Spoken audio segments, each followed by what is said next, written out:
ஏன் நாத்து? ஏன் என்னாச்சு நாத்து? ஏன் அழுவுற? அண்ணி நான் லவ் பண்ணேன் அண்ணி ஒரு பையனை.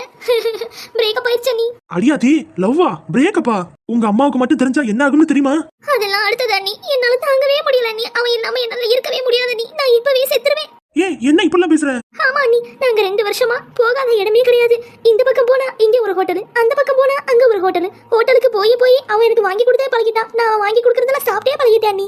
இனி நான் அதெல்லாம் எப்பெல்லாம் சாப்பிடுறேனோ அப்பெல்லாம் அவன் ஞாபகம் வருமே.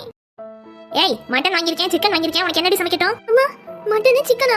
மட்டன் சுக்கா பண்ணிரு, ஈரல் ஃப்ரை பண்ணிரு, அப்புறம் சிக்கன் வந்து 65 போட்டுரு, சிக்கன் பிரியாணி போட்டுருமா. போதும், அதுக்கு மேல நான் சாப்பிட மாட்டேன். அதுக்கு மேல நீ சாப்பிட்டா என்ன, சாப்பிடல என்ன? தின்னி மூட்டை. அவன் இல்லனா என்னால இருக்கவே முடியாது அண்ணி. ஏன் நாத்து, உனக்கு ஒன்னு சொல்லவா? உனக்கு அந்த பையன் மேல சுத்தமா லவ்வே கிடையாது. என்ன நீ சொல்றீங்க? ஆமா, உனக்கு அந்த பையன் மேல லவ் இல்ல, அந்த சாப்பாடு மேல தான் உனக்கு லவ். இனி யார் உனக்கு சாப்பாடு வாங்கி கொடுக்க போறாங்கன்னு நினைச்சுதான் இப்ப நீ உட்கார்ந்து அழுதுட்டு இருக்க, புரியுதா? அட ஆமா அண்ணி.